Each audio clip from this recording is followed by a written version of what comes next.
2:00 ng madaling araw, huminto ang puso ko ng 3 beses. Pero mas pinili ng mga anak ko ang champagne sa isang birthday party kaysa sa akin. Hindi ba't isang malaking hiya iyon na iniwan nila akong nag-iisa? Ako ang kanilang ilaw ng tahanan. Nagtrabaho ako ng todo, ipinagbili pa ang bahay, inubos ang ipon. Pero nang kailangan ko sila, walang pakialam ang mga walang utang na loob na iyon. Akala nila wala akong trump card. Pero may lihim na yaman akong iningatan. 400,000 na aalis sa kanila habang ako ay naglalaho. Ngayon, babawiin ko ang aking dangal. Bibigyan ko sila ng leksyon. Kung kayo man ay nakaramdam na parang estranghero sa sarili ninyong tahanan, kwentuhan mo ako sa ibaba. I-like at i-share ang kwentong ito. 2:00 na ng umaga at wala akong kasama. Ang monitor ng puso ay tumutunog ng walang tiyak na ritmo, nagpapaalala sa akin na ang bawat tibok ay maaaring huli na. At ang aking mga anak ay nasa isang sikat na hotel lang, nag-iinuman ng champagne. Ang amoy ng disinfektante ay humahalo sa lasa ng metal sa aking bibig mula nang magising ako sa emergency surgery. Nanginginig ang aking mga kamay tuwing sinusubukan kong igalaw ang mga ito. At hindi lang ito dahil sa gamot. Ito ay dahil sa matinding galit na dumadaloy sa aking mga ugat na parang purong lason. Aling Celia, subukan niyo pong magpahinga, bulong ni Fe, ang night shift nurse. Isa siyang dalaga, marahil kaedad ng aking mga manugang, ngunit ang kanyang mga mata ay may taglay na habag na hindi ko nakita sa aking sariling pamilya sa loob ng maraming taon. Sabi ng doktor, ang pinakamahalaga ngayon ay manatili kayong kalmado. Kalmado? Paano ako magiging kalmado kung nalaman ko lang na para sa aking mga anak, mas mababa ang halaga ko kaysa sa isang simpleng pagdiriwang? Naging napakalinaw ni Dr. Santos nang sabihin niya sa akin ang tungkol sa mga tawag 2 oras na ang nakakaraan. Ang kanyang mga salita ay umalingaw-ngaw pa rin sa aking ulo na parang hammer blow. Sinabi ko sa kanila ng tahasan na ito na ang huling gabi ni Aling Celia, na malaki ang heart attack at kailangan namin silang papuntahin kaagad. Ang tugon ni Benji, ang bunso kong anak, ay mas masahol pa kaysa sa kanyang kapatid. Doktor, hindi ba pwedeng maghintay si Mama hanggang bukas? Matagal na inayos ni Dina ang lahat at nakarating na ang lahat ng bisita. Malakas ang nanay ko. Palagi siyang nakakabangon sa lahat. Palagi akong nakakabangon sa lahat ng pagsubok. Ang pariralang iyan ay umalingaw-ngaw sa aking ulo na parang isang masakit na alaala. Nakabangon ako nang iwan kami ng kanilang ama, si Roberto, 20 taon na ang nakakaraan. Nag-iwan sa akin ng 2 teenager at napakaraming utang. Nakabangon ako nang kailangan kong magtrabaho ng 3 trabaho para makapag-aral sila sa isang kilalang universidad, naglilinis ng opisina bago mag-umaga, nagseserbe sa isang kainan sa araw, at nagtatahi ng damit hanggang gabi. Ang aking mga daliri ay may bakas pa rin ng tahi mula sa makinang panahi. Nakabangon ako nang ibenta ko ang aming bahay, ang maliit na berdeng bahay na may hardin kung saan sila lumaki, upang tulungan si Gani sa down payment para sa sarili niya. Pansamantala lang yan, Ma, sabi niya sa akin. Babayaran kita sa loob ng 2 taon. 8 taon ang nakalipas. Nakabangon ako nang ipahiram ko ang lahat ng ipon ko, 1,500,000, 1,500,000 piso, na inipon ko barya-barya sa loob ng mga dekada para sa negosyo ni Benji na hindi naman nagtagumpay. Ito ay isang siguradong investment, Ma. Sa loob ng 6 na buwan, babayaran ko sa iyo ang lahat pati ang tubo. Nagsara ang negosyo pagkatapos ng 3 buwan. Nakabangon ako nang sabihin ni Mila sa harap ng buong pamilya sa Noche Buena noong nakaraang Pasko na ang damit kong olive green ay hindi bagay sa okasyon at dapat akong magbihis ayon sa edad ko. Nakabangon ako nang ipasyang take-out na lang ang kainin sa linggo dahil masyado nang nakakapagod ang mga niluluto ko. Nakabangon ako nang unti-unti na silang huminto sa pag-imbita sa akin sa mga pagtitipon ng pamilya dahil alam mo na kung paano si Lola palaging gustong magbigay ng opinyon sa lahat ng bagay. Ngunit iba ito. Sa pagkakataong ito, hindi ito tungkol sa nawalang pera o hindi pinansin na mga panunukso. Sa pagkakataong ito ay tungkol sa isang bagay na hindi ko na mababawi. Ang kaalaman na nang ito ay talagang mahalaga. Nang nakabitin ang aking buhay sa bingit ng kamatayan, pinili nilang manatili sa isang party. Ipinaliwanag sa akin ni Dr. Santos sa seryosong boses, "Aling Celia, nagkaroon kayo ng 3 cardiac arrest habang dinadala kayo rito. Nagawa kayong i-resuscitate ng mga paramedic, ngunit sa teknikal na paraan, patay kayo sa loob ng 4 na minuto. Isang himala na nandito kayo at kinakausap ako. 4 na minuto akong patay at ang aking mga anak ay nag-aalala na hindi masira ang kulay rosas na dekorasyon ng party ni Mila. Ang pinto ng aking silid ay nananatiling sarado. Walang nag-aalalang tawag sa loob ng 5 oras mula nang magising ako. Walang mga text message, tanging ang patuloy na tunog ng mga makina na nagpapanatili sa akin ng buhay at ang alingawngaw ng kanilang mga salita. Hindi kami makakarating, may party ang aking asawa. Tinitingnan ni Faye ang aking mga vital sign bawat oras. "Medyo mataas ang presyo ninyo, Aling Celia," sabi niya na may tunay na pag-aalala. "May iniisip ba kayong nagpapakaba sa inyo?" Kung alam lang niya na iniisip ko ang 66 taon ng walang kondisyong pagmamahal na itinapon para sa isang birthday cake at makukulay na lobo.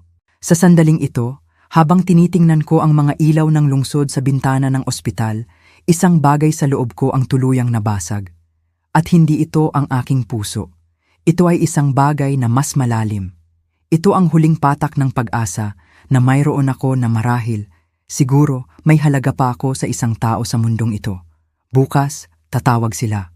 Sigurado akong magpapakita sila na may murang bulaklak mula sa supermarket at handang-handa na mga dahilan.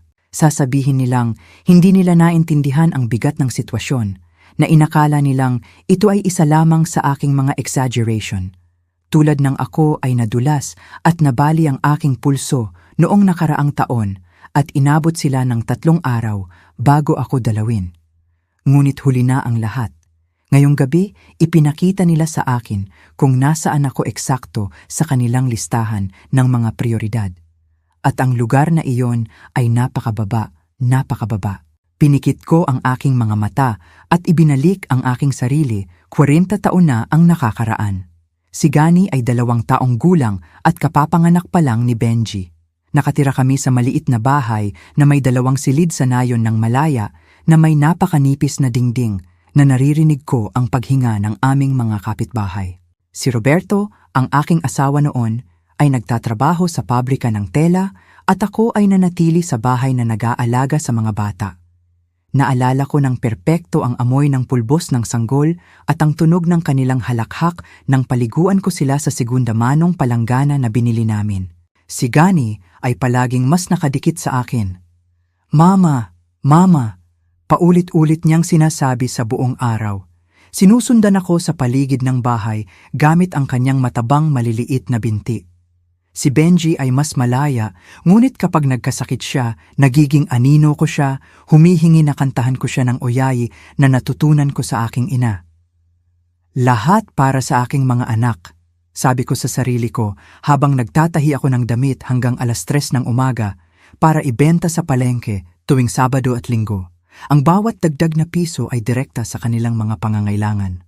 Bagong sapatos kapag lumalaki, mga gamit sa eskwela, mga klase ni Gani sa soccer, mga lesson ni Benji sa gitara. Isinuot ko ang parehong kulay, abo na damit sa loob ng 2 taon ng tuloy-tuloy, ngunit sila ay palaging malinis at maayos. Ang unang senyales na may nagbabago ay dumating ng mag-25 si Gani. Nakilala niya si Mila sa kanyang trabaho, isang mapagkalkulang babae na may perpektong ngiti at palaging malinis na mga kuko. Sa unang pagkakataong dinala niya ito sa hapunan, sinuri ni Mila ang aming bahay na parang nag-e-evaluate siya ng isang sirang ari-arian. "Celia," sabi niya sa akin na may ngiti na hindi umabot sa kanyang mga mata. "Hindi ba't mas maganda kung si Gani at ako ay magpapasko sa amin ngayong taon? Ang aking pamilya ay may malalim kaming tradisyon at sanay ang nanay ko na may tiyak na paraan ng paggawa ng mga bagay-bagay." Noong Pasko na yon, kumain ako mag-isa sa unang pagkakataon sa loob ng 25 taon. Ang pabo na binili ko ay nanatiling hindi nagagalaw sa refrigerator sa loob ng 1 linggo. Nang tanungin ko si Gani kung paano ang hapunan, sumagot siya, "Ang ganda ma, napakaganda ng bahay ni Mila. May dining room na parang galing sa isang magazine at ang pagkain, magaling talagang magluto ang nanay niya. Para bang ang 30 taon kong pagluluto para sa kanya ay walang kabuluhan." Sinundan ni Benji ang parehong pattern 2 taon na ang lumipas. Iba si Dina kay Mila, mas banayad sa kanyang mga pagmamanipula. Hindi niya ako direkta na inalis. Nagbigay lang siya ng maliliit na komento na naipon na parang patak ng ulan hanggang sa bumuo ng isang kalituhan. "Ay, Celia, ang ganda ng pula mong sweater," sasabihin niya na may mapagbigay ng ngiti. "Napaka-vintage, hindi ba?" Palagi kong sinasabi kay Benji na ang mga babae sa edad natin ay kailangang mag-update ng kanilang wardrobe paminsan-minsan. O kaya, kapag inihanda ko ang aking sikat na lasagna, ang resipe na perpekto ko sa loob ng mga dekada. Masarap, mother-in-law, kahit medyo mabigat sa tiyan ko. Mas gusto ko ang mas magaan, mas modernong pagkain. Nasasanay na si Benji sa estilo ng pagluluto ko. Nagsimulang lumayo ang mga imbitasyon sa hapunan ng pamilya. Una, hindi maganda ang pakiramdam ni Dina at mas gusto ang pribado. Pagkatapos, maraming homework ang mga bata at kailangan ng katahimikan. Sa huli, huminto na lang sila sa pag-imbita sa akin. Si Lita, ang aking kapitbahay sa buong buhay, ay prangkang sinabi sa akin isang hapon habang nagkakape kami. "Celia, mahal ko, inilalayo ka ng iyong mga manugang sa iyong mga anak. Iyan ang pinakamatandang kwento sa libro. Nakita ko na ang pelikulang ito ng libu-libong beses. Ngunit tumanggi akong maniwala. Mabait silang mga babae, Lita. Kailangan lang nila ng oras para umangkop sa pamilya." "Umangkop? 5 taon na silang kasal, Celia. Umangkop na sila. Inangkop ka nila para maging lola na nagpapakita lang para sa emergency at tahimik na umaalis." Tama siya, ngunit masakit aminin ito. Nagsimula akong makaramdam na parang estranghero sa buhay ng sarili kong mga anak. Ang mga pag-uusap sa telepono ay naging mekanikal. "Hello ma, kumusta ka? Mabuti? Kami rin. Sige, tatawag na lang kami ulit. Busy kami." Ang pinakamahirap na dagok ay dumating 2 taon na ang nakakaraan ng ibenta ko ang aking bahay para tulungan si Gani. Nakita ni Mila ang kanilang pangarap na bahay sa isang eksklusibong subdibisyon, ngunit kailangan nila ng 3 milyong piso para sa down payment. "Ma," sabi ni Gani sa akin gamit ang boses na ginagamit niya noong bata pa siya at may gusto. "Alam kong malaking hiling, pero ito na ang aming pagkakataon. Isang kamanghamanghang investment. Sa loob ng 5 taon, ang bahay na ito ay magiging doble ang halaga." Ibinenta ko ang aking maliit na berdeng bahay, ang pinagtayuan ko ng aking mga anak, kung saan nakatatak ang kanilang taas sa hamba ng pinto, kung saan sila naglakad sa unang pagkakataon.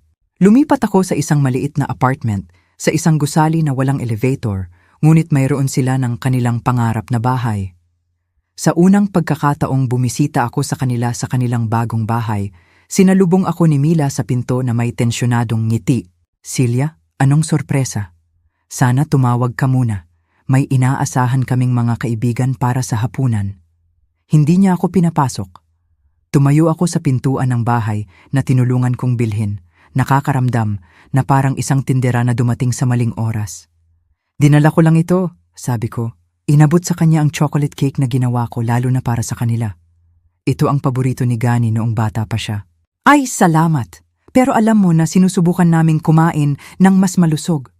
Nag-iingat si Gani pagkatapos ng kanyang high cholesterol scare.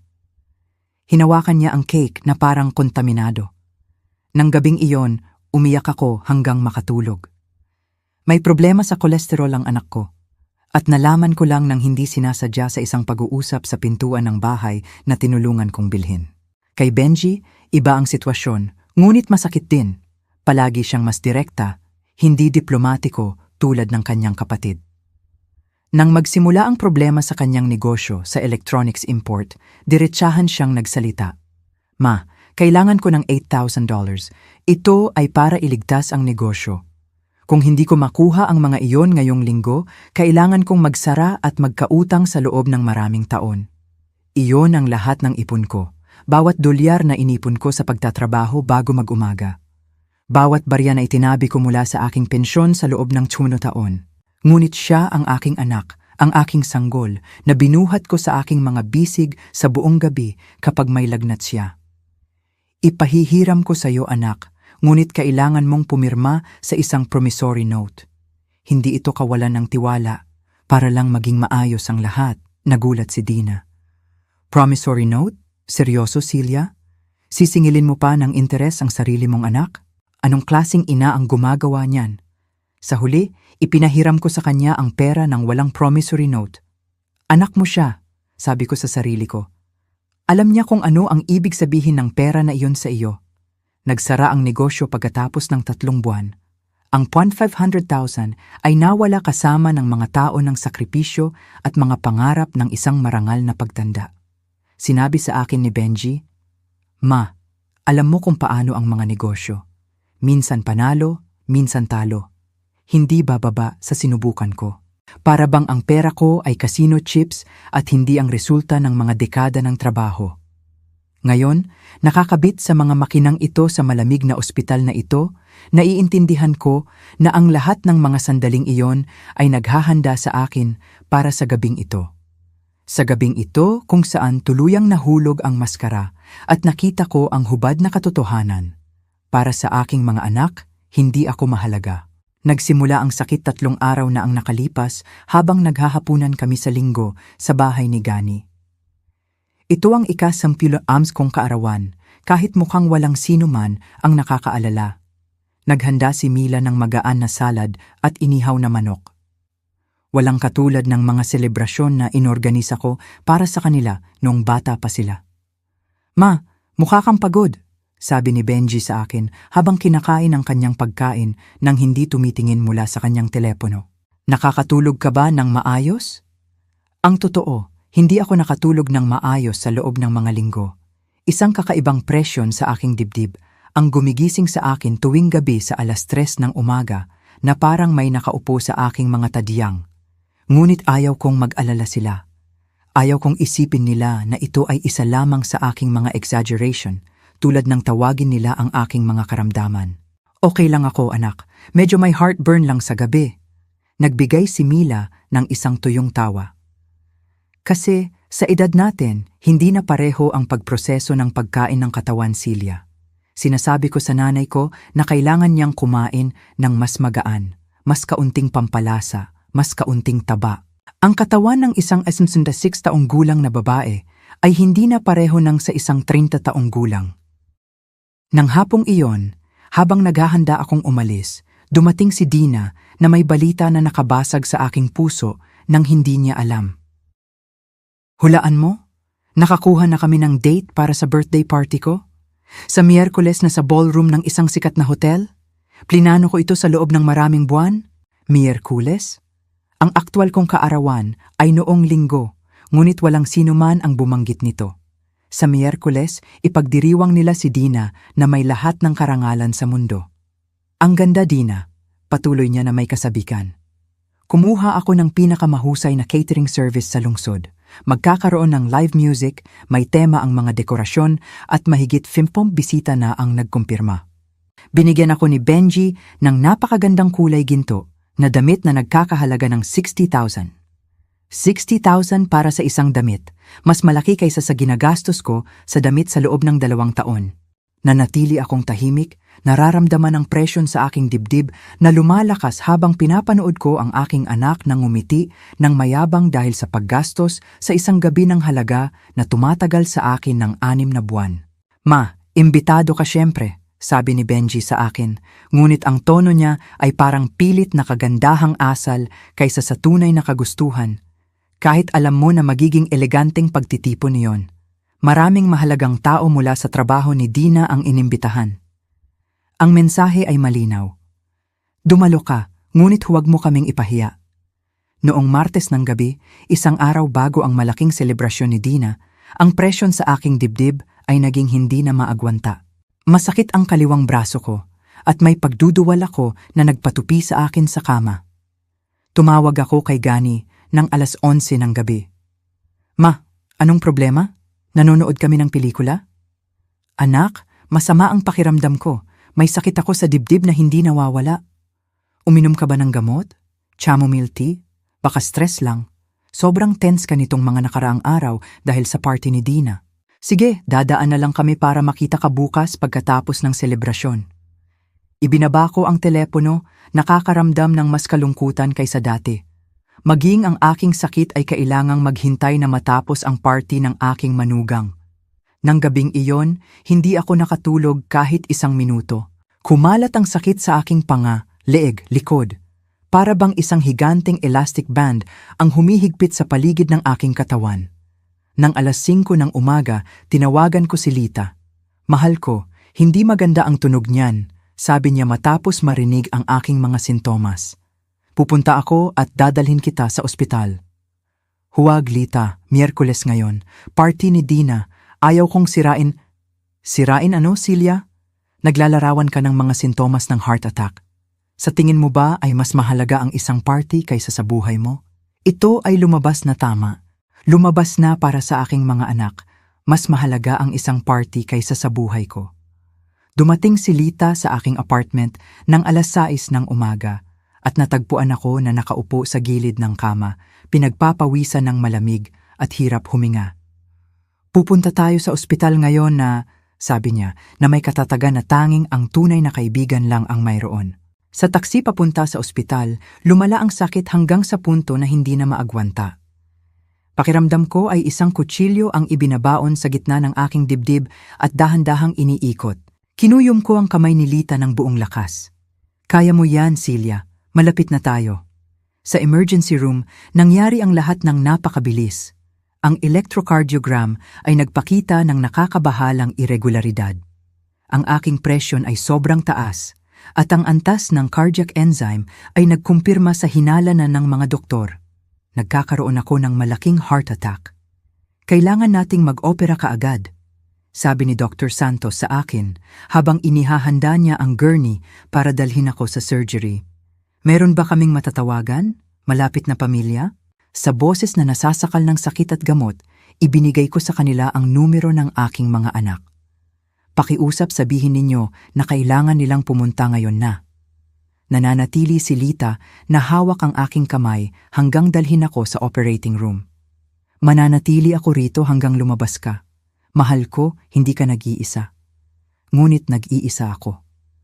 Habang ibinibigay sa akin ang anesthesia, ang huling bagay na naisip ko ay ang aking mga anak na naghahanda para sa isang party habang nakikipaglaban ako para sa aking buhay.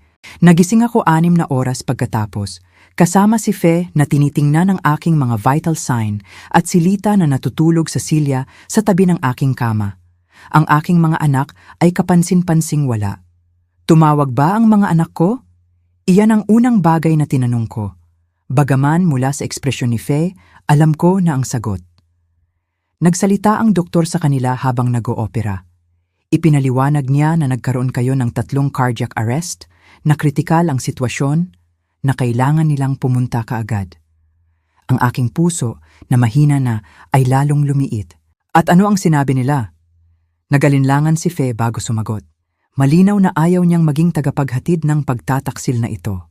Ngunit kailangan kong marinig ang buong katotohanan. Sabi po ng panganay ninyo, nasa isang napakahalagang party sila na hindi nila pwedeng iwan ang mga bisita, na palagi naman kayong malakas at sigurado silang gagaling kayo. Nagsimulang tumulo ang luha sa aking pisngi nang hindi mapigilan.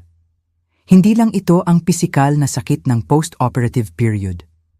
Ito ang sakit ng pagtuklas na ang party ni Dina, kasama ang kanyang 60,000 na kulay ginto na damit at eleganteng mga appetizer, ay mas mahalaga kaysa sa lahat ng taon na inialay ko sa pagpapalaki sa kanila.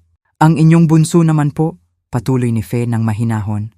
Nagtanong kung pwede silang bumisita bukas na lang ng umaga pagkatapos ng selebrasyon. Nagising si Lita nang marinig ang aking pag-iyak at agad na lumapit sa kama. Mahal ko, anong nangyari? May masakit ba? Lahat masakit, Lita. Masakit na inialay ko ang buong buhay ko sa 2 anak na mas gusto ang isang party kaysa malaman kung mabubuhay ang kanilang ina ngayong gabi. Sa sandaling iyon, nakatitig sa kisame ng ospital ng 3:00 ng umaga, habang ang aking mga anak ay nagiinuman ng champagne hindi kalayuan, gumawa ako ng isang desisyon na magbabago sa lahat magpakailanman. Ang sumunod na 3 araw ay parang roller coaster ng mga emosyon na hindi ko inakalang kailangan kong maranasan. Ang bawat oras na lumipas ng walang tawag mula sa aking mga anak ay parang isang mas malalim na saksak sa isang puso na literal nang nabasag. Nagsimulang iwasan ni Fe ang aking tingin kapag tinatanong ko siya kung may tumawag ba na nagtatanong tungkol sa akin. Noong Huwebes ng umaga, 1:15 na oras pagkatapos ng party ni Dina, sa wakas ay tumunog ang telepono ng silid. Sobrang bumilis ang tibok ng puso ko na nagsimulang tumunog ng nakababahala ang makina. Si Gani iyon. Ma, kumusta ka? Ngayon lang namin nalaman na nasa ospital ka. Bakit hindi mo sinabi sa amin? Sumugod ang dugo sa aking ulo. Pagkatapos ng lahat ng nangyari, pagkatapos tawagan sila ng mga doktor ng maraming beses, may lakas pa siyang tanungin ako kung bakit hindi ko sinabi sa kanila. Gani, sabi ko sa boses na hindi ko nakilala na akin. Tinawagan kayo ng mga doktor noong Miyerkules. Sinabi nila sa inyo na naghihingalo ako at kailangan nilang pumunta kaagad. Nagkaroon ng awkward na katahimikan sa kabilang linya. Ay oo, pero napakahalaga ng party ni Dina. May mga tao na dumating mula sa malayo. Hindi lang namin pwedeng i-cancel ang lahat. Tsaka, palagi ka namang malakas, ma. Akala namin pwede itong maghintay ng ilang oras? Ilang oras? Ang buhay ko ay pwedeng maghintay ng ilang oras? Ma, huwag ka nang maging dramatic. Okay ka na ngayon, di ba? Sabi ng doktor, matagumpay ang operasyon. Sige, dadaan kami para makita ka sa Linggo pagkatapos ng tanghalian. Okay ba yon? Linggo? 3 araw pa. Ang una kong heart attack ay pwedeng maghintay hanggang matapos ang tanghalian sa Linggo. Ibinaba ko ang telepono nang hindi nagpapaalam. Si Fe na nagpapanggap na nag-aayos ng mga gamot para bigyan ako ng privacy ay lumapit na may nag-aalalang ekspresyon. Aling Silya, biglang tumaas ang presyo ninyo. Okay lang ba kayo? Hindi, Fe. Hindi ako okay. At sa tingin ko, hinding-hindi na ako magiging okay ulit. Nang hapong iyon, dumating si Benji, ngunit hindi nag-iisa. Kasama niya si Dina, na mukhang nagniningning pagkatapos ng kanyang matagumpay na selebrasyon. Suot niya ang kulay ginto na hikaw na tumutugma sa damit na isinuot niya sa party, at ang kanyang makeup ay perpektong nailapat. Ako, samantala, ay may mamantikang buhok, may mantsa na hospital gown, at mga tubo na lumalabas sa aking mga braso. Mother-in-law, kumusta kayo? Binigyan niyo kami ng matinding takot, sabi ni Dina na may ngiti na hindi umabot sa kanyang mga mata. Sinabi sa akin ni Benji ang nangyari. Anong malas na nangyari iyon sa mismong araw ng party ko, di ba? Malas.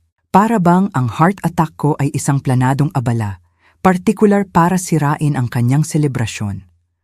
Ang ganda ng party, ma, sabi ni Benji sa akin habang umuupo siya sa silya na pinakamalayo sa aking kama. Sana nakita mo ang mga dekorasyon. Talagang nagpakitang gilas si Dina.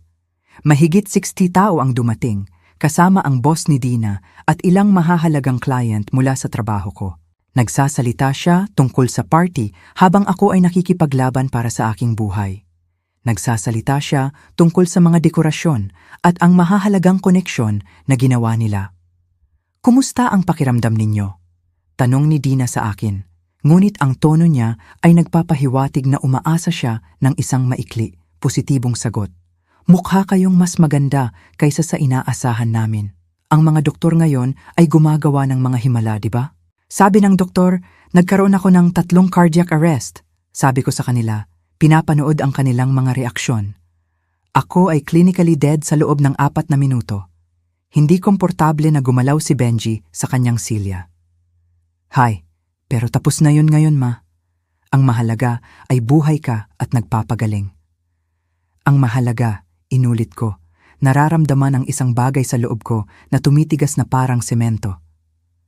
ay habang naghihingalo ako, kumakain kayo ng appetizer at tumatawa kasama ang mga bisita. Sumimangot si Dina. Celia, hindi makatarungan na pinaparamdam mo sa amin na nagkasala kami. Hindi namin alam na ganito kaseryoso. Tsaka ano ang gagawin namin sa ospital? Hindi kami doktor. Mas mabuti para sa amin na nasa lugar kami kung saan kami magiging kapakipakinabang. Inaayos ang party na gumastos ng maraming pera at pagsisikap. Kapakipakinabang? Ang pag-aayos ng isang party ay mas kapakipakinabang kaysa samahan ang kanilang naghihingalo na mother-in-law. Tingnan mo ma, putol ni Benji.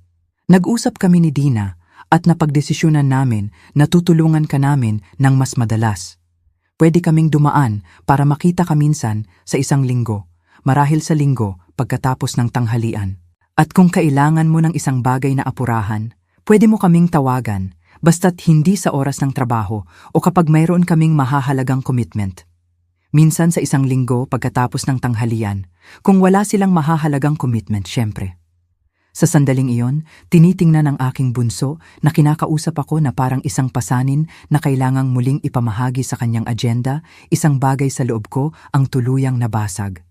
Hindi ito ang aking puso. Sa pagkakataong ito ay isang bagay na mas malalim. Ito ang huling piraso ng pag-asa na mayroon ako na marahil sa isang lugar, napakatago, mayroon pa ring bahagi ng pag-ibig na itinanim ko sa kanila sa lahat ng mga taong ito. Alam niyo kung ano? Sabi ko sa kanila sa isang kakaibang kalmado na boses. Tama kayo. Hindi kayo dapat makonsensya. Pareho silang kitang-kitang gumaan ang pakiramdam. Iniisip na naintindihan ko ang kanilang punto. Hindi kayo dapat makonsensya, patuloy ko. Dahil para makonsensya, kailangan ninyong magkaroon ng konsensya at malinaw na matagal na ninyong nawala iyon. Agad na nagbago ang ekspresyon ni Dina. Celia, hindi mo kailangang maging bastos. Pumunta kami rito para suportahan ka kahit mayroon kaming libu-libong bagay na gagawin. Para suportahan ako? Tumawa ako, ngunit walang humor sa aking tawa. Pumunta kayo para tuparin ang minimum na social effort na kailangan para masabi ninyo na dinalaw ninyo ang inyong may sakit na ina. Pumunta kayo para makatulog kayo ng payapa, alam na nagawa ninyo ang inyong mabuting gawa para sa araw na ito. Tumayo si Benji, halatang naiinis. Ma, hindi ka makatarungan. Ipinaliwanag lang namin kung bakit hindi kami makarating ng mas maaga. Mahalaga ang party ni Dina sa amin para sa aming kinabukasan. Hindi namin pwedeng i-cancel ang aming mga buhay tuwing magkakaroon ka ng problema sa kalusugan. Tuwing magkakaroon ako ng problema sa kalusugan. Para bang ang heart attack ay mga sipon na regular kong nakukuha para makakuha ng atensyon. Tama ka, anak. Sabi ko sa kanya, nararamdaman ng isang kakaibang kapayapaan na sumasakop sa akin.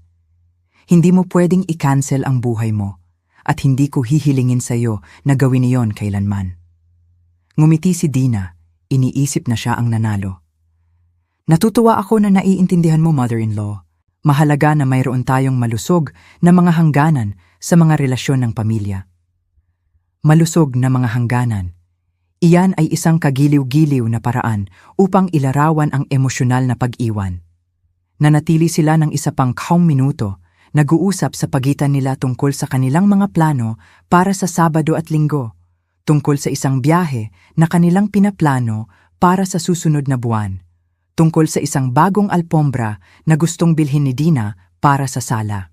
Ako ay isang tahimik na manonood lamang ng kanilang maunlad at abalang mga buhay.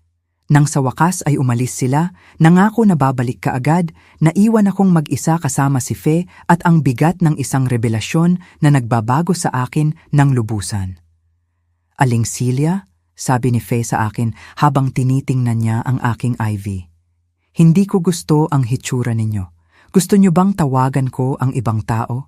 May iba pa ba kayong miyembro ng pamilya, malapit na kaibigan? Mayroon akong si Lita, sabi ko. At tila, mas marami pa iyan kaysa sa mayroon ako sa sarili kong mga anak. Nang gabing iyon, habang nakikinig ako sa mga tunog ng ospital at nararamdaman ang sakit sa aking pilat na dibdib, nagsimula akong magplano ng isang bagay na hindi ko inakalang kailangan kong gawin. Isang bagay na tiyak, isang bagay na magpapakita sa kanila ng tunay na halaga ng kanilang mga desisyon. Nang gabing iyon, hindi ako makatulog. Hindi lang ito ang pisikal na sakit na tumutusok pa rin sa aking dibdib na parang punyal, kundi isang mental na kalinawan na hindi ko naranasan sa loob ng maraming taon. Sa unang pagkakataon sa loob ng mga dekada, nakikita ko ang aking buhay ng walang filter, ng walang kondisyong pagmamahal ng ina. Nakikita ko ang katotohanan kung ano ito, hindi kung ano ang gusto kong maging ito. Umupo ako sa kama ng ospital at humingi kay Faye ng papel at ballpen. "Magpapadala ba kayo ng sulat, Aling Silya?" Tanong niya sa akin na may tamis na natutunan kong pahalagahan ng higit pa kaysa sa mga pagbisita ng sarili kong mga anak. "Parang ganoon," sagot ko. "Kailangan kong ayusin ang aking mga iniisip." Nagsimula akong magsulat at ang mga salita ay dumaloy na parang naghihintay sila ng mga taon upang lumabas. Hindi lang ito isang sulat, ito ay isang kumpletong imbentaryo ng aking buhay. Isang emosyonal na pagtutuos na hindi ko kailanman nagkaroon ng lakas ng loob na gawin. Mahal kong Gani at Benji, isinulat ko na may nanginginig na kamay. Sa loob ng 66 taon, nabuhay ako para sa inyo. Ang bawat desisyon na ginawa ko, bawat sakripisyo na ginawa ko, bawat pangarap na binitawan ko ay inaalala ang inyong kapakanan at kaligayahan. Ngayon, nakahiga sa kama ng ospital na ito pagkatapos na maging clinically dead sa loob ng 4 na minuto, sa wakas ay naiintindihan ko na hindi kayo nabuhay ng kahit isang araw na iniisip ang sa akin. Nagsimulang bumagsak ang luha sa papel, binabasa ang ilang salita, ngunit nagpatuloy ako sa pagsulat. Mayroon akong 61 taon ng mga bagay na sasabihin. Nang iwan tayo ng inyong ama, ako ay 35 taong gulang at kayo ay 18 at 10 ayon sa pagkakabanggit. Bata ako, kaakit-akit, mayroon akong mga manliligaw na gustong magsimula ng pamilya sa akin. Ngunit pinili kong manatiling mag-isa upang ialay ang aking sarili ng lubusan sa inyo. Hindi ko ginusto na ang sinumang lalaki ay magparamdam sa inyo na kayo ay isang pasanin o na kayo ay nakaharang. Isinakripisyo ko ang posibilidad na magkaroon ng kasosyo, na magkaroon ng mas maraming anak, na magkaroon ng isang buong buhay pag-ibig dahil kayo ang aking ganap na prioridad. Naalala ko si Mang Dante, ang balo na nakatira sa kabilang kalye at sa loob ng mga taon ay nagdadala sa akin ng bulaklak tuwing Biyernes. Siya ay isang mabait, masipag na tao na nanligaw sa akin na may pasensya ng isang taong nakakaintindi ng halaga ng mga mahahalagang bagay. Ngunit palagi kong sinasabi sa kanya na hindi ako pwedeng mag-isip tungkol sa romansa, na kailangan ako ng aking mga anak. Nagpakasal siya sa ibang babae 5 taon na ang lumipas at nagpatuloy ako mag-isa na nagpapalaki sa kanila. Nagtrabaho ako ng 3 trabaho sa loob ng 8 taon upang bayaran ang inyong pribadong kolehiyo. Patuloy kong isinulat. Naglinis ako ng opisina mula alas 4 hanggang alas 7 ng umaga. Nagtrabaho ako sa kainan mula alas 8 hanggang alas 4 ng hapon at nagtahi ng damit mula alas 6 hanggang hating gabi. Natutulog ako ng 3 oras sa isang araw mula Lunes hanggang Sabado. Ang Linggo ay inialay ko ng lubusan sa inyo. Nilabhan ko ang inyong mga damit, niluto ang inyong mga paboritong pagkain, tinulungan kayo sa homework, dinala kayo sa parke. Nagsimulang sumakit ang aking mga kamay, ngunit kailangan kong isulat ang lahat. Para bang sa pamamagitan ng paglalagay nito sa papel, sa wakas ay nagbibigay ako ng tunay na bigat sa lahat ng mga tao ng tahimik na pag-aalay. Gani, nang magpakasal ka kay Mila, ibinenta ko ang aking bahay para tulungan ka sa down payment para sa iyo. Ang berdeng bahay na yon kung saan ka lumaki, kung saan ka natutong maglakad, kung saan kami nagkaroon ng pinakamahusay na Pasko sa aming buhay. Ibinenta ko ito nang hindi nag-iisip ng 2 beses dahil sinabi mo na iyon ang inyong pagkakataon na magkaroon ng mas magandang buhay. Lumipat ako sa isang silid na apartment sa ika-4 na palapag na walang elevator. Ngunit mayroon kayo ng inyong pangarap na bahay. Tumigil ako sa pagsulat sandali upang punasan ang aking mga luha. Lumapit si Faye na may pag-aalala. "Okay lang ba kayo, Aling Silya? Tumaas ulit ang presyo ninyo." "Okay lang ako, anak. Sa unang pagkakataon sa loob ng maraming taon, ako ay perpektong okay." Nagpatuloy ako sa sulat. "Benji, nang bumagsak ang iyong negosyo, Ipinahiram ko sa iyo ang lahat ng ipon ko. 1,500,000 na inipon ko dolyar-dolyar sa loob ng 10 taon. Nagtatrabaho tuwing Sabado at Linggo hanggang sa edad na 70. Nagbebenta ng pagkain sa pintuan ng aking gusali. Nag-iipon ng bawat sentimo ng aking pensyon. Ito ang aking seguridad para sa pagtanda, ang aking kapayapaan ng isip upang magkasakit nang hindi nagiging pasanin sa sino man. Ngunit kailangan mo ang pera na iyon at ibinigay ko ito sa iyo nang walang pag-aalinlangan. Ang irony ay tumama sa akin na parang isang sampal. Ginastos ko ang aking seguridad sa pananalapi upang hindi nila ako makita bilang isang pasanin. At ngayon, nakikita nila ako bilang iyon mismo, isang pasanin. Ngunit wala sa mga ito ang mahalaga ngayon. Isinulat ko, nararamdaman na ang bawat salita ay nagpapalaya sa akin ng kaunti pa. Ang talagang pumatay sa akin ay hindi ang mga sakripisyo sa pananalapi. Ang pumatay sa akin ay ang pagtuklas na noong Miyerkules nang nakikipaglaban ako para sa aking buhay sa isang operating table, kayo ay nagiinuman ng champagne sa isang party. Pinikit ko ang aking mga mata at pinahintulutan ang aking sarili na muling balikan ang kahihiyan na iyon. Kailangan na maramdaman ang buong bigat ng pagtataksil na iyon upang magawa ang kailangan kong gawin. Tinawagan kayo ng mga doktor ng 2:00 ng hapon upang sabihin sa inyo na huminto ang aking puso, na nagkaroon ako ng maraming cardiac arrest, na kritikal ang sitwasyon. Literal nilang sinabi sa inyo na ito na ang huling gabi ng inyong ina. At sumagot kayo na hindi kayo makarating dahil mayroong party. Isang birthday party na may appetizer at live music ay mas mahalaga kaysa sa buhay ng babae na nagdala sa inyo sa mundo. Ang mga salita ay naging malabo dahil sa luha, ngunit nagpatuloy ako. Kailangan kong tapusin ngayon. Naintindihan ko ang isang bagay na dapat ko nang naintindihan mga taon na ang nakalipas. Hindi niyo ako mahal. Marahil nag-alala kayo sa akin noong bata pa kayo at kailangan niyo ako. Ngunit ang pakiramdam na iyon ay naglaho sa sandaling naging malaya kayo. Ngayon, ako ay isang hindi komportable na social obligation lamang. Isang taong binibisita paminsan-minsan upang mapanatili ang hitsura. Nanginginig ang aking kamay habang isinulat ko ang mga susunod na linya dahil alam kong kapag inilagay ko ang mga ito sa papel, wala nang babalikan. Kaya gumawa ako ng isang desisyon na magbabago sa ating buhay magpakailanman. Hindi ako magpapatuloy na mamuhay bilang isang ina na nagmamakaawa ng mga mumo ng atensyon mula sa mga anak na nakikita ako bilang isang abala. Hindi ako magpapatuloy na magpanggap na sapat sa akin ang mga obligation visit at courtesy call. Hindi ako magpapatuloy na tanggapin na ang aking buhay ay may mas mababang halaga kaysa sa isang party, kaysa sa isang hapunan kasama ang mga kaibigan, kaysa sa isang abalang Sabado at Linggo. Huminto ako upang huminga. Ang aking puso ay tumitibok, ngunit hindi takot ang naramdaman ko. Ito ay kalayaan.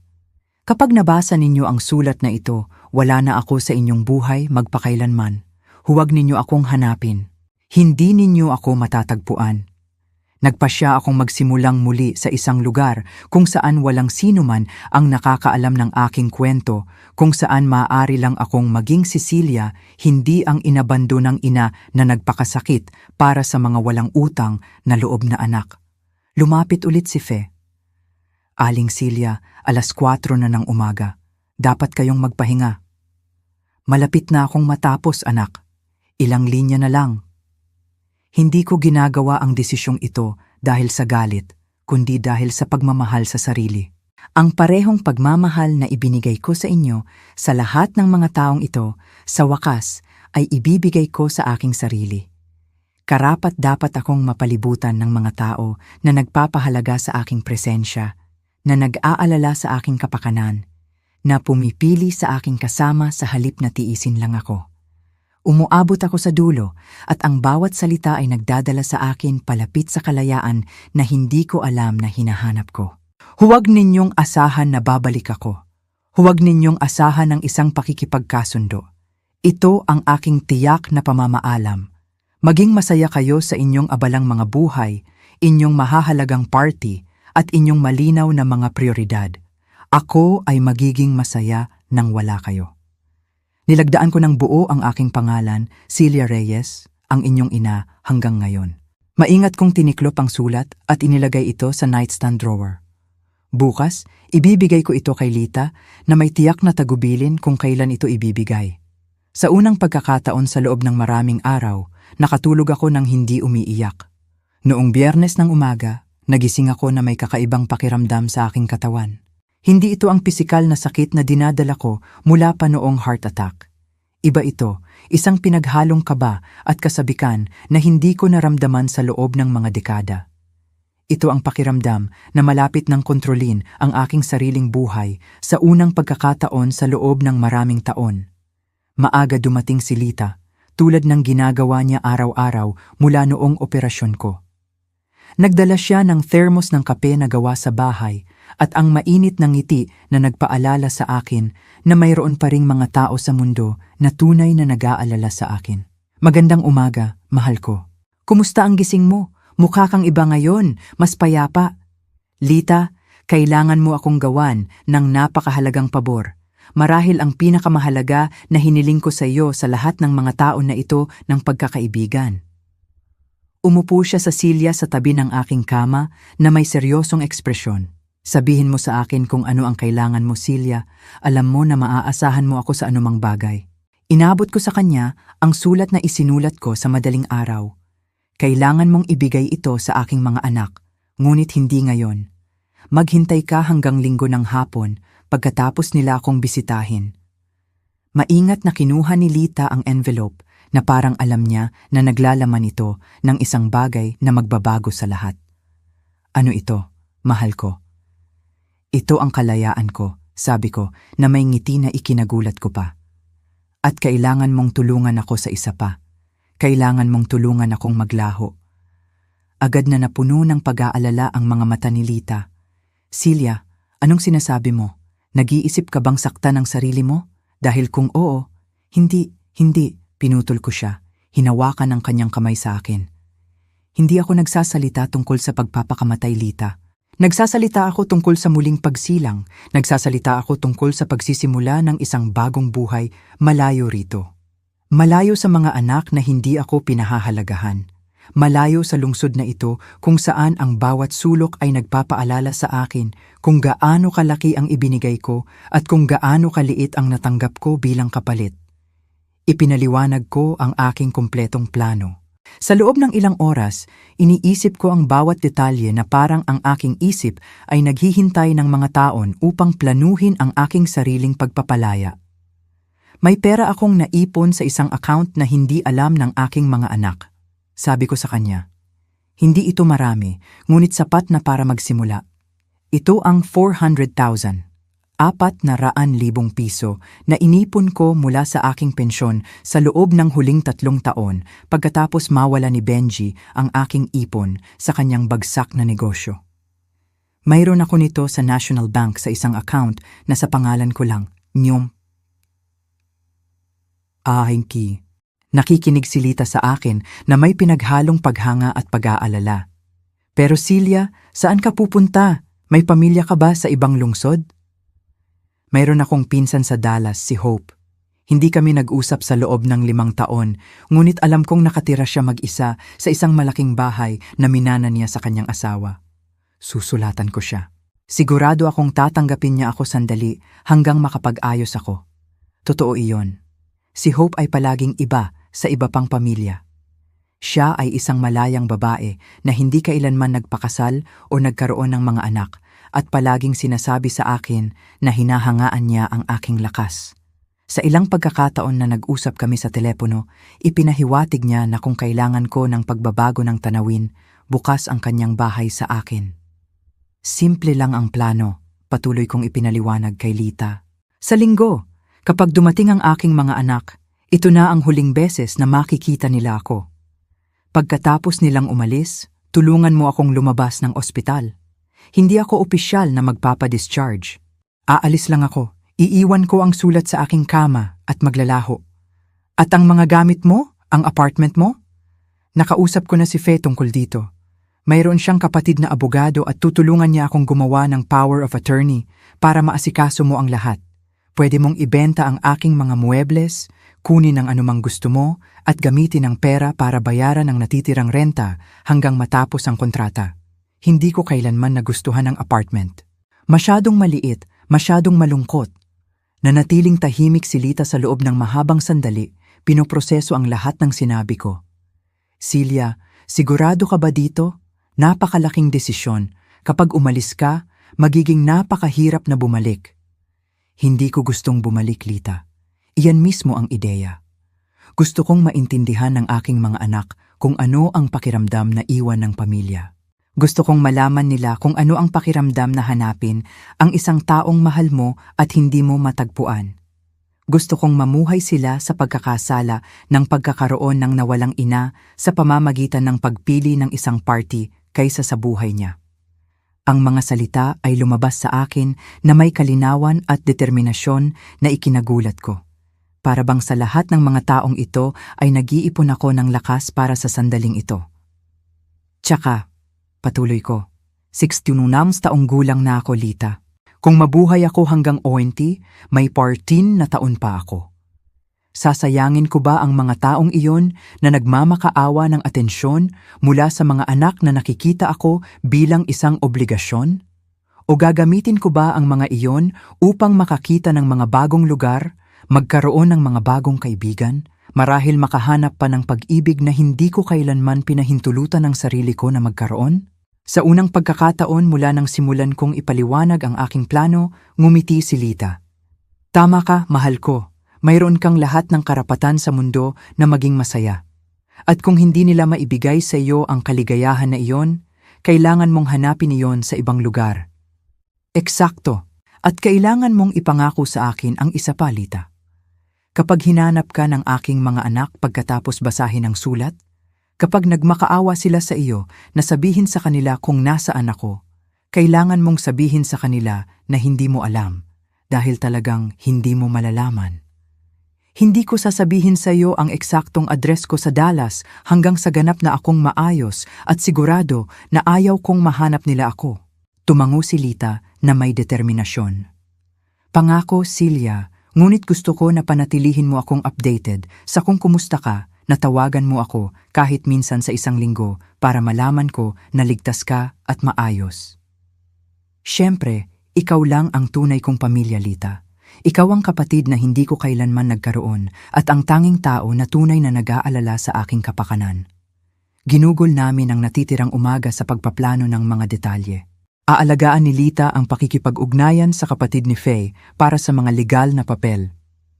Tatawagan ko ang aking pinsan na si Hope mula sa telepono ng ospital upang ipaliwanag ang aking sitwasyon.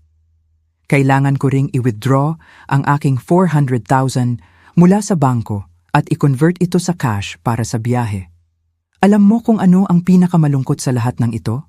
Sabi ko kay Lita habang inaayos namin ang huling mga detalye. Na mas excited ako sa bagong buhay na ito kaysa sa anumang nangyari sa huling 10 taon. Pakiramdam ko ay isang teenager na nagpaplanong tumakas sa bahay. Ngunit sa halip na tumakas sa mga magulang na kontrolado, tumatakas ako sa mga walang utang na loob na anak. Hindi iyan malungkot, mahal ko. Nagpapalaya iyan. Ginugol mo ang iyong buong buhay na pang-adulto na nabubuhay para sa iba. Oras na para mabuhay ka para sa sarili mo. Nang hapong iyon, tinawagan ko si Hope mula sa telepono ng ospital. Ang kanyang boses ay mukhang nagulat, ngunit tunay na masaya na marinig ako. Silya, anong gandang sorpresa. Kumusta ka, pinsan? Hope, kailangan kong sabihin sa iyo ang isang mahalagang bagay. Dumadaan ako sa isang napakahirap na sitwasyon sa aking mga anak at kailangan kong gumawa ng isang radikal na pagbabago sa aking buhay. Bukas pa ba ang imbitasyon mo mula sa mga taon na ang nakalipas na bisitahin ka sa Dallas? Hindi siya nag-alinlangan kahit isang segundo. Siyempre, pinsan, masyadong malaki ang bahay na ito para sa akin lang at gustong-gusto kong magkaroon ng kasama.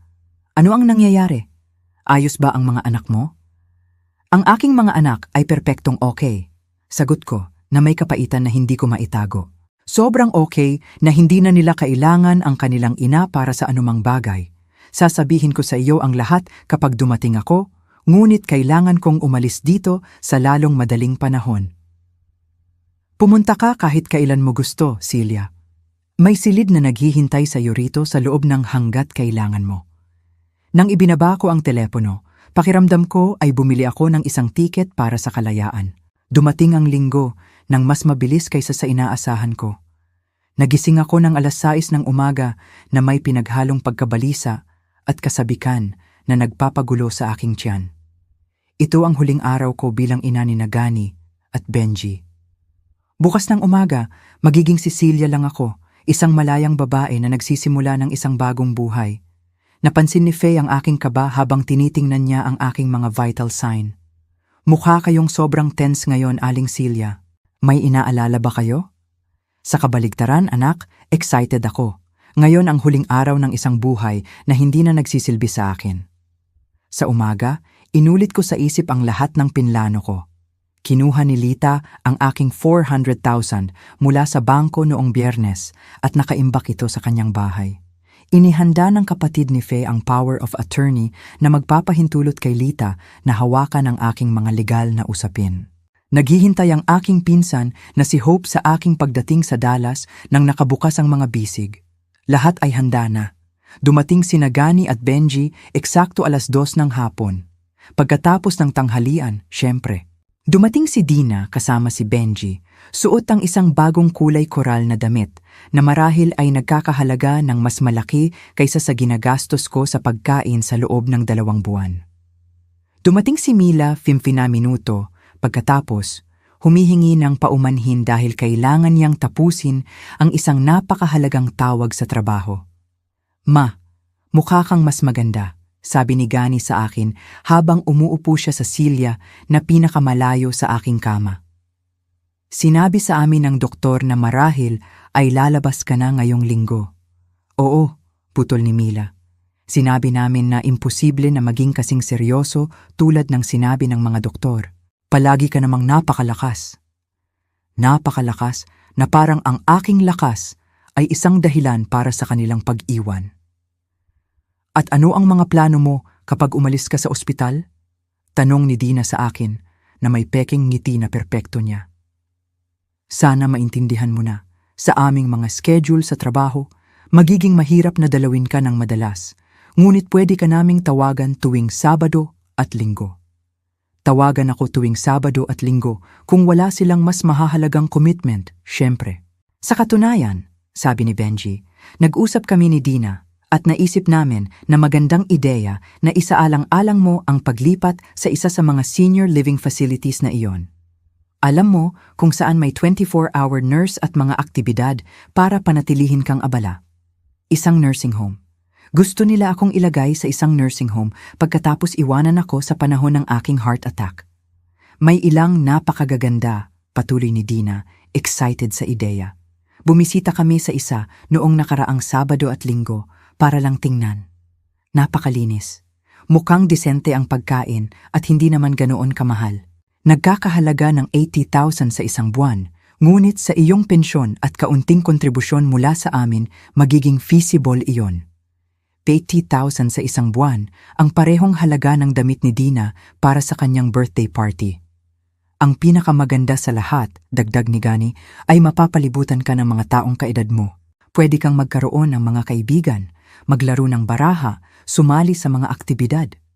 Magiging mas mahusay iyon kaysa mag-isa sa apartment na iyon kung saan walang sino man ang makakapag-alaga sa iyo kung may mangyari. Nanatili akong tahimik, pinapanood ang aking 2 anak na nagpaplano ng aking buhay na parang isa akong logistical problem na kailangang lutasin. Hindi nila ako tinatanong kung ano ang gusto kong gawin. Inilalahad nila sa akin na nagpasya sila para sa akin. Tsaka, patuloy ni Mila, mas magiging ligtas iyon para sa lahat. Kung magkaroon ka ng isa pang medical emergency, ang mga staff doon ay kayang asikasuhin iyon nang hindi namin kailangang iwanan ang aming mga trabaho o mahahalagang commitment. Nandoon ang hubad na katotohanan. Gusto nilang tiyakin na sa susunod na maghihingalo ako, hindi sila maaabala sa panahon ng kanilang mahahalagang commitment. At kailan ninyo planong ipatupad ang planong ito? Tanong ko sa kanila na may kalmado na ikinagulat ko. Hay, hindi naman nagmamadali, sabi ni Benji. Pero marahil sa susunod na 2 o 3 buwan. Sa ganoong paraan, may oras ka para masanay sa ideya at makapag-ipon kami para sa paunang bayad. 2 o 3 buwan ang oras na ibinigay nila sa akin upang maghanda para sa aking opisyal na pagpapatapon. Alam niyo kung ano? Sabi ko sa kanila, nararamdaman ang isang kakaibang ngiti na nabubuo sa aking mga labi. Sa tingin ko, tama kayo. Sa tingin ko, kailangan kong gumawa ng isang radikal na pagbabago sa aking buhay. 4 silang kitang-kitang gumaan ang pakiramdam, iniisip na tinanggap ko ang kanilang plano. Natutuwa ako na nakikita mo iyon, Ma, sabi ni Gani. Magiging pinakamahusay iyan para sa lahat. Walang duda, dagdag ko. Magiging pinakamahusay iyan para sa lahat. Ginugol nila ang sumunod na oras sa pag-uusap sa pagitan nila tungkol sa mga detalye ng senior living facility, tungkol sa kanilang mga plano sa trabaho, tungkol sa mga bakasyon na kanilang pinaplano para sa susunod na buwan. Ako ay isang tahimik na manonood lamang ng pag-uusap tungkol sa sarili kong kinabukasan. Ipinakita ni Dina kay Mila ang mga larawan sa kanyang telepono ng birthday party, ang selebrasyon na mas mahalaga kaysa sa aking buhay. Tingnan mo, ito ang cake na in-order ko. Hindi ba't maganda? Nagkakahalaga ng 15,000, ngunit sulit ang bawat sentimo. 15,000 para sa isang cake, isang kapat ng ginagastos ko sa pagkain sa loob ng isang buong buwan. At ito ang damit na ibinigay sa akin ni Benji, patuloy niya, nagsiswipe sa isa pang larawan. Hindi ba't napakaganda? Designer ito. Nagkakahalaga ng 60,000, ngunit sabi ng aking asawa, karapat-dapat ako. Karapat-dapat siya. Karapat-dapat siya ng 60,000 na damit, ngunit hindi ako karapat-dapat na puntahan nila habang naghihingalo ako. Nang 4:00 ng hapon, nagsimula silang gumawa ng tipikal na mga galaw ng pamamaalam. Tiningnan ni Mila ang kanyang relo sa 3 pagkakataon sa loob ng 5 minuto. Humikab si Dina ng labis. Malinaw na tiningnan ni Benji ang kanyang telepono. Sige ma, sabi ni Gani, tumayo. Sa tingin ko, oras na para umalis kami. May hapunan kami kasama ang mga magulang ni Mila at ayaw naming mahuli. Hapunan kasama ang mga magulang ni Mila. Siyempre, nagmamadali silang umalis. Ayos lang, mga mahal. Umalis kayo ng payapa. Bawat isa sa kanila ay nagbigay sa akin ng mabilis, mababaw na halik sa noo, ang uri na ibinigay dahil sa obligasyon. Pinunasan pa ni Dina ang kanyang mga labi pagkatapos na parang ang aking balat ay nag-iwan ng ilang hindi kanais-nais na residue. Tatawagan ka namin ngayong linggo, pangako ni Benji mula sa pinto. At sisimulan naming magsaliksik ng mas maraming senior living facilities, dagdag ni Mila. Mag-ingat kayo, mother-in-law, sabi ni Dina na may pekeng ngiti. At huwag kayong mag-alala sa anumang bagay. Kami na ang bahala sa lahat. Umalis sila, nag-iwan ng amoy ng mamahaling pabango ni Dina at ang alingawngaw ng kanilang walang laman na mga pangako. Naiwan akong mag-isa sa silid, nakatingin sa pinto kung saan kakalabas lang ng aking mga anak. Sa loob ng ilang minuto, papasok si Lita upang tulungan ako sa huling yugto ng aking plano. Sa loob ng ilang oras, ako ay nasa isang bus patungo sa Dallas. Bukas, ang kama ng ospital ay magiging walang laman at ang aking mga anak ay magbabasa ng sulat na magbabago sa kanilang buhay magpakailanman. Sa unang pagkakataon, mula noong heart attack, tunay akong ngumiti. Hindi ito ngiti ng kaligayahan, kundi ng pagpapalaya.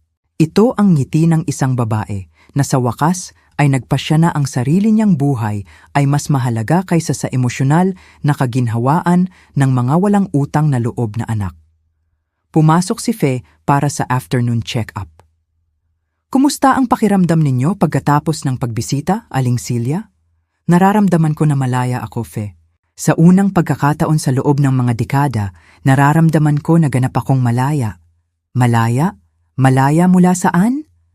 Malaya mula sa ilusyon na mahalaga ako sa sinuman maliban sa sarili ko. Nang 6:00 ng hapon, dumating si Lita, maagap tulad ng dati. May dala siyang maliit na maleta na may damit na inayos niya mula sa aking apartment at ang 400,000 na cash. Handa na para sa bago mong buhay, Mahal ko? Higit pa sa handa, Lita. Naghihintay ako sa sandaling ito sa loob ng mga taon nang hindi ko alam. Nang 7:00 ng gabi, habang nagsisimulang umalis ang mga pasilyo ng ospital at ang night shift ay umayos sa mas relaxed na rutina, inilagay namin ni Lita sa paggalaw ang plano na magbabago sa aking buhay magpakailanman. Kakaiba na makaramdam ng sobrang adrenaline sa edad na 66, na parang isang teenager na tumatakas sa bahay sa halip na isang matandang babae na kumokontrol sa sarili niyang kapalaran. Sigurado ka ba na gusto mong gawin ito, Celia? Tanong sa akin ni Lita sa huling pagkakataon habang tinutulungan niya akong magbihis ng damit na dinala niya mula sa aking apartment. Kapag umalis tayo rito, wala nang babalikan. Lita, warta taon na akong walang babalikan. Mula nang magpasya ako na mas mahalaga ang aking mga anak kaysa sa sarili ko, wala na akong daan pabalik. Ito ang unang pagkakataon sa loob ng mga dekada na pakiramdam ko ay gumagalaw ako patungo sa isang bagay, hindi tumatakas mula sa isang bagay. Isinuot ko ang dark green na damit na binili ko noong nakaraang taon, ngunit hindi ko kailanman isinuot dahil nagkomento si Mila na hindi bagay sa akin ang kulay. Ngayon, mukha itong perpekto. Ito ang kulay ng bagong pag-asa, ng isang bagong simula. Pumasok si Fe sa eksaktong sandali na na-coordinate namin. Nagtatapos ang kanyang shift ng 8:00 at sumang-ayon siyang tulungan kami sa pinakadelikadong bahagi ng plano, ang pag-alis sa ospital nang walang opisyal na talaan ng aking pag-alis. Aling Celia, handa na ba kayo para dito? Naghihintay ang kapatid ko sa parking lot kasama ang lahat ng legal na papel na kailangan ninyong lagdaan. Handa na ako, Fe, tulad ng hindi ko pa nararanasan sa buhay ko. Kinuha ko ang sulat mula sa nightstand drawer at inilagay ito sa unan, malinaw na nakikita. Ito ay isang puting envelope na may nakasulat na pangalan ng aking mga anak sa aking pinakamahusay na sulat kamay. Mukha itong napaka-inosente, napaka-simple, ngunit alam kong sisirain ng 4 na pahinang iyon ang komportableng mundo na binuo nila sa pamamagitan ng hindi pagpansin sa aking pag-iral. Lita, tandaan mo? Maghintay ka hanggang bukas ng hapon para ibigay sa kanila ito. Sa ganoong paraan, may oras ako para makarating sa Dallas at mag-ayos ng kaunti bago magsimula ang kaguluhan. Naaalala ko ng perpekto, mahal ko. Bukas ng 5:00 ng hapon, pupunta ako sa bahay ni Gani at ibibigay ko sa kanila ang sulat. At kapag tinanong nila ako kung nasaan ka, sasabihin ko sa kanila kung ano mismo ang sinabi mo sa akin, na hindi ko alam. Naglakad kami sa mga pasilyo ng ospital na parang normal kaming bisita, umaalis pagkatapos ng oras ng pagbisita. Napakatalino ni Faye na pinili ang oras na ito. May sapat na paggalaw ng mga tao kaya hindi kami mapapansin. Ngunit hindi naman ganoon karami kaya walang sino man ang magbibigay ng tiyak na atensyon sa isang matandang babae na may maliit na maleta. Sa parking lot, sinalubong kami ni Sarah, ang kapatid ni Faye. Siya ay isang babae na nasa 40s na may seryoso ngunit mabait na ekspresyon na nag-abot ng kanyang kamay ng propesyonal. Aling Celia, ako si Sarah Reyes, attorney at law. Ipinaliwanag ng kapatid ko ang inyong sitwasyon at gusto kong malaman ninyo na mayroon kayo ng buong suporta ko. Ang ginagawa ninyo ay nangangailangan ng maraming tapang. Salamat, Counselor. Handa na ba ang lahat ng papel? Narito sila. Ang power of attorney na ito ay nagbibigay kay Aling Lita ng kumpletong autoridad sa inyong mga usapin sa pananalapi at legal sa lungsod na ito. Maaari niyang ibenta ang inyong mga ari-arian, kanselahin ang mga kontrata, asikasuhin ang anumang issue na lumabas. Inihanda ko rin ang dokumentong ito na nagpapatunay na kayo ay may sapat na mental capacity at ginagawa ninyo ang desisyong ito ng may ganap na kamalayan sa mga kahihinatnan. Nilagdaan ko ang lahat ng papel sa ilalim ng dilaw na ilaw ng parking lot. Nararamdaman na sa bawat lagda ay lumalayo ako sa aking nakaraang buhay at papalapit sa aking kalayaan. At kung susubukan ng aking mga anak na gamitin ang mga dokumentong ito upang ideklara akong mentally incapacitated, tanong ko, imposible, tiwala na sagot ni Sarah. Mayroon akong mga saksi. Mayroon akong medikal na dokumentasyon na nagpapatunay na nasa ganap kayong pag-aari ng inyong mga kakayahan. At mayroon akong ebidensya na ito ay isang pinag-isipang desisyon, hindi isang padalos-dalos. Tsaka, isa kayong elderly adult na may ganap na karapatan na magdesisyon kung saan at paano mabuhay. Sinamahan ako ni Lita sa terminal ng bus. Ang biyahe sa taxi ay tahimik. Bawat isa sa amin ay naligaw sa sarili naming mga iniisip. Nang dumating kami, bumili ako ng ticket sa night bus na aalis patungong Dallas ng 10:00 ng gabi. Ito ay isang 12 oras na biyahe, ipinaliwanag ng empleyado ng terminal. Darating ito bukas ng 10:00 ng umaga. Perpekto. Sa oras na matanggap ng aking mga anak ang sulat, 400 miles na ang layo ko, nagsisimula ng aking bagong buhay. Celia, sabi sa akin ni Lita habang naghihintay kami sa waiting room. Gusto kong malaman mo na napaka-proud ko sa iyo. Hindi ko alam ang maraming babae na kaedad mo na may lakas ng loob na magsimula mula sa simula. Hindi ako nagsisimula mula sa simula, Lita. Nagsisimula ako na may 66 taon ng karanasan, may 400,000 sa aking bulsa, at may katiyakan na karapat-dapat ako ng isang bagay na mas mahusay kaysa sa mga mumo ng atensyon.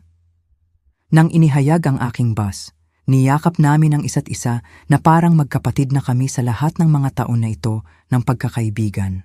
Mag-ingat ka, mahal ko, at tawagan mo ako sa sandaling dumating ka para malaman ko na ligtas ka at maayos. Tatawagan kita bawat linggo, Lita. Ikaw lang ang tunay kong pamilya na natitira. Ang tanging tao na tunay na nagpakita sa akin na mahalaga ang aking kapakanan. Sumakay ako sa bus gamit ang aking maliit na maleta at ang aking puso na puno ng isang emosyon na hindi ko naramdaman sa loob ng mga taon. Hindi ito eksaktong kaligayahan, ngunit isang bagay na mas malalim. Ito ay nabawi na dignidad. Natagpuan ko ang aking upuan sa tabi ng bintana at habang umaalis ang bus mula sa lungsod kung saan ako nabuhay sa buong buhay ko, kinuha ko ang aking telepono upang magpadala ng isang huling text message sa aking mga anak. Nagpasya ako sa panahon ng biyahe sa terminal na kailangan kong magpadala sa kanila ng isang bagay, hindi para ipaliwanag ang aking mga dahilan. Iyon ay nasa sulat na, ngunit para malaman nila na ang pamamaalam na ito ay pinal. Gani at Benji, sa oras na basahin ninyo ito, malayo na ako. Sa aking kama ng ospital, makikita ninyo ang isang sulat na nagpapaliwanag ng lahat. Huwag ninyo akong hanapin. Ito ang aking pangwakas na desisyon. Maging masaya kayo sa inyong abalang mga buhay at inyong malinaw na mga prioridad. Ako ay magiging masaya nang wala kayo, Celia. Ipinadala ko ang mensahe at agad na pinatay ang aking telepono. Ayaw kong basahin ang kanilang desperadong mga sagot, ang kanilang mga pagtatangka sa emosyonal na pagmamanipula, ang kanilang mga last-minute pleas. Nagkaroon sila ng buong buhay upang ipakita sa akin na mahal nila ako at pinili nilang ipakita sa akin ang kabaligtaran. Nagpatuloy ang bus sa kalsada ng gabi, inilalayo ako sa bawat mile mula sa isang buhay ng hindi kinikilalang mga sakripisyo at papalapit sa isang buhay ng mga bagong posibilidad. Sa bintana, nakita ko ang mga ilaw ng maliliit na bayan na dumadaan, mga bahay kung saan ang ibang mga ina ay marahil naghahapunan kasama ang mga anak na nagpapahalaga sa kanila, kung saan ang ibang mga pamilya ay nagpapaalam na may tunay na mga halik at natupad na mga pangako. Nang 2:00 ng umaga, nang natutulog ang karamihan ng mga pasahero, nanatili akong gising, iniisip ang lahat ng iniwan ko at ang lahat ng naghihintay sa akin. Wala akong naramdamang kalungkutan, walang pagkakasala. Naramdaman ko ang isang bagay na hindi ko naranasan sa loob ng mga dekada, pag-asa. Sinabi sa akin ng aking pinsan na si Hope sa telepono na ang Dallas ay isang magandang lungsod na puno ng mga parke at palengke na may perpektong panahon at maiinit na tao. Dito ka pwedeng magsimulang muli, Celia. Dito, walang sino man ang makakaalam ng iyong kwento at maaari kang magsulat ng bago. Magsulat ng isang bagong kwento. Nagustuhan ko ang ideyang iyon. Sa unang pagkakataon sa aking buhay na pang-adulto, ako ang magiging pangunahing tauhan ng sarili kong kwento, hindi isang secondary character sa buhay ng aking mga anak. Nagpatuloy ang bus sa biyahe, dinadala ako patungo sa aking kalayaan. Dumating ako sa Dallas ng 10:10 ng umaga noong Lunes, eksakto tulad ng kinalkula ko. Sumikat ang araw na may tindi na hindi ko nakita sa loob ng mga taon, na parang pati ang panahon ay nagdiriwang ng aking bagong buhay. Naghihintay sa akin ang aking pinsan na si Hope sa terminal na may ngiti na agad na nagpaalala sa akin ng aking ina, ang kanyang tiya, na palaging nagsasabi na ang tunay na pamilya ay hindi ang nagbabahagi ng iyong dugo, kundi ang nagbabahagi ng iyong sakit at iyong kagalakan. Celia, anong saya na makita ka, sabi niya. Niyakap ako ng may init na hindi ibinigay sa akin ng sarili kong mga anak sa loob ng mga taon. Mukha kang pagod mula sa biyahe, ngunit mayroong isang bagay na kakaiba sa iyong mga mata na parang nag-iwan ka ng isang napakabigat na pasanin sa isang lugar. Tama iyan, pinsan. Nag-iwan ako ng 40 taon ng pasanin sa isang ospital na 400 miles ang layo mula rito. Sa panahon ng biyahe patungo sa kanyang bahay, sinabi sa akin ni Hope ang tungkol sa buhay sa Dallas, tungkol sa mga palengke kung saan makakabili ako ng sariwang gulay sa murang halaga, tungkol sa mga parke kung saan nagtitipo ng mga babae na kaedad namin tuwing umaga upang mag-ehersisyo at makipagsosyal, tungkol sa mga klase sa sayaw para sa mga senior, tungkol sa mga pagkakataon sa part-time job para sa mga may karanasan na tao.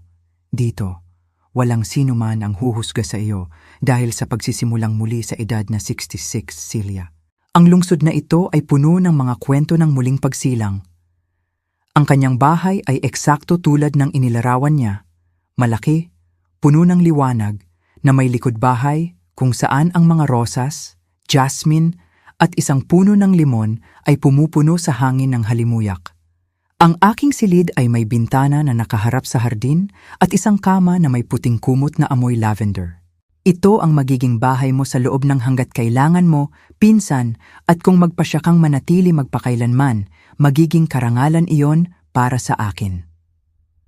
Nang unang hapong iyon, habang naghahanda si Hope ng pagkain na gawa sa bahay na nagpaalala sa akin ng aking pagkabata, natanggap ko ang tawag na hinihintay ko. Silita iyon. Celia, kaka-deliver ko lang ng sulat, eksakto tulad ng naisip mo. Sabihin mo sa akin ang lahat, Lita. Kailangan kong malaman kung paano sila nag-react.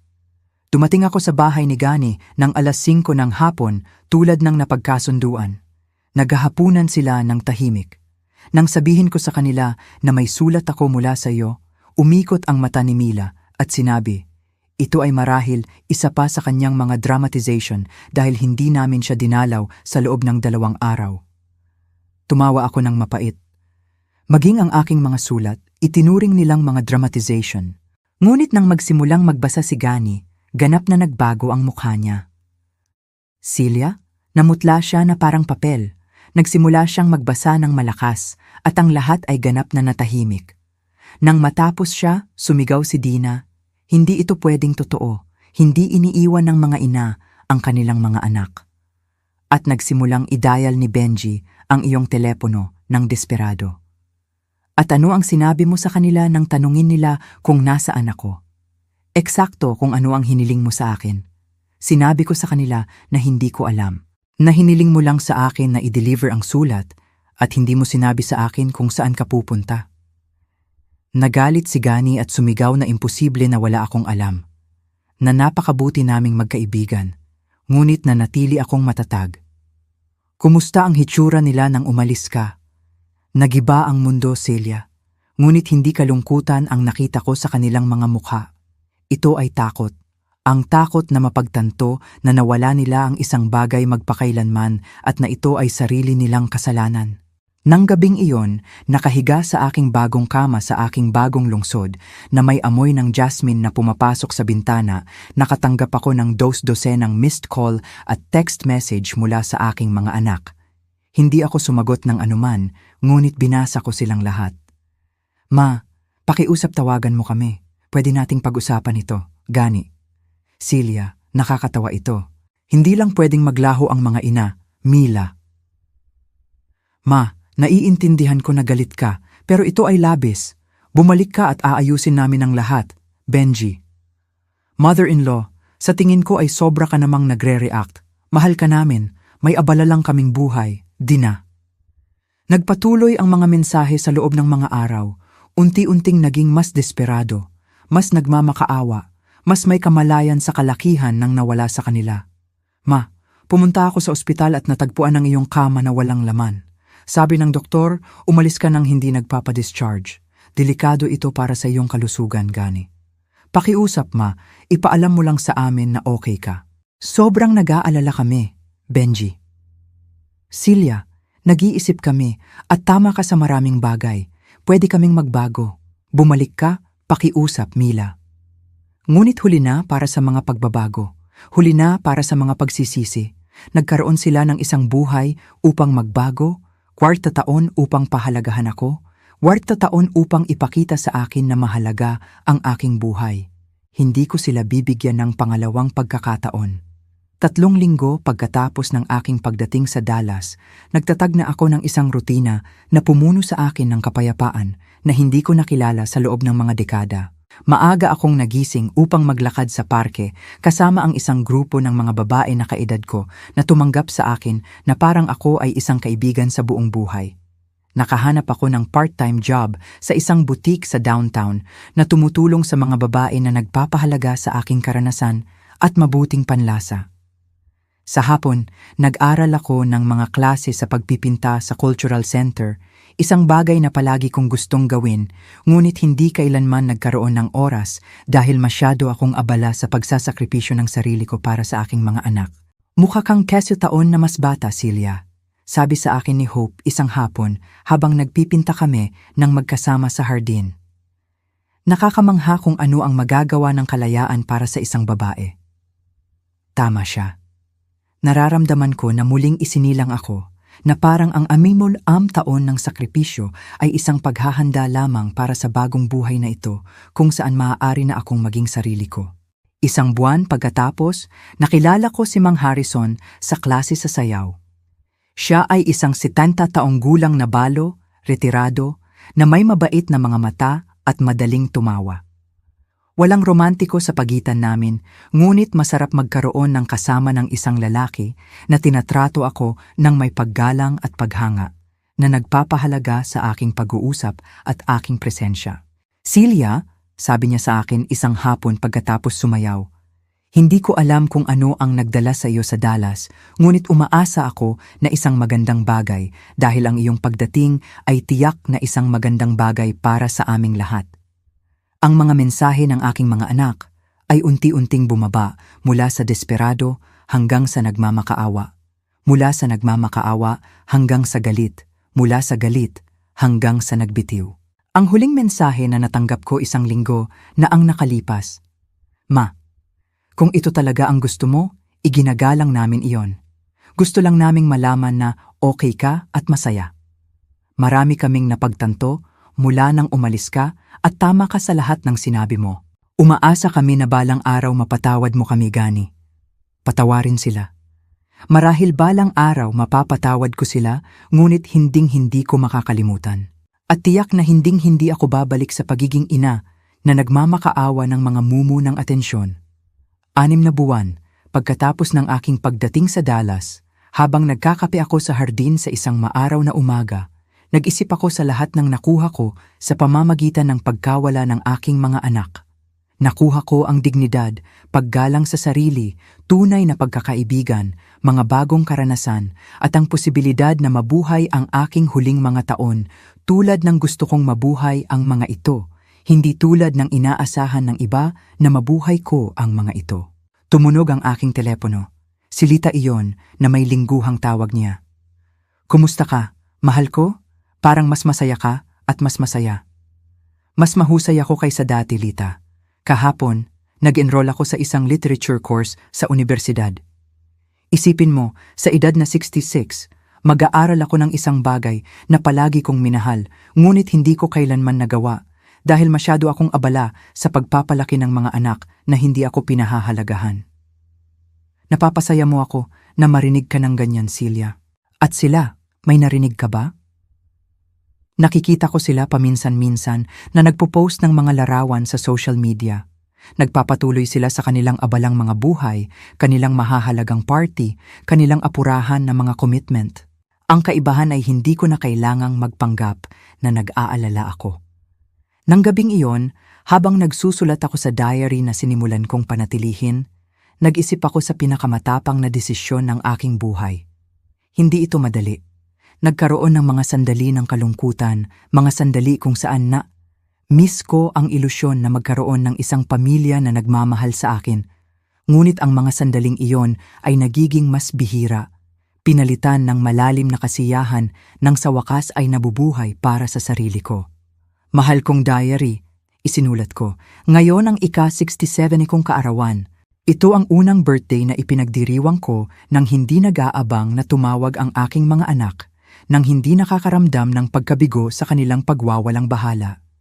Nag-organisa si Hope ng isang maliit na party para sa akin kasama ang aming mga kaibigan mula sa parke. At sa unang pagkakataon sa loob ng mga dekada, naramdaman ko na tunay akong minahal at pinahahalagahan. Ito ang buhay na karapat-dapat ako. Ito ang buhay na dapat ko nang palaging mayroon. Isinara ko ang diary at tumingin sa bintana sa hardin na nililiwanagan ng buwan. Bukas ay magiging isa pang araw ng aking bagong buhay, isa pang araw ng kalayaan, isa pang araw ng pagiging Cecilia lamang. Hindi ang inabandonang ina, hindi ang nagpakasakit na babae, kundi isang buong babae na nabubuhay sa sarili niyang mga termino.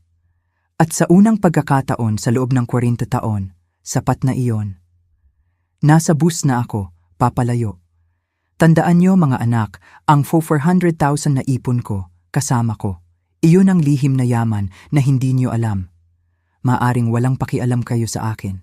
Pero, ngayon, ako na ang may hawak ng trump card. Aking dangal ang binawi ko. Hindi na ako ang nag-iisa at inabando ng ina. Ito ang huling text ko. Huwag niyo na akong hanapin. Sa inyong pagbabasa ng sulat ko, sana matuto kayo. Sana maintindihan niyo ang halaga ng isang ilaw ng tahanan. Kayo, mga mahal ko. Ano ang leksyon na naibigay ninyo sa mga walang utang na loob? Ibahagi ang inyong kwento sa komento. At huwag kalimutang i-share ang video na ito.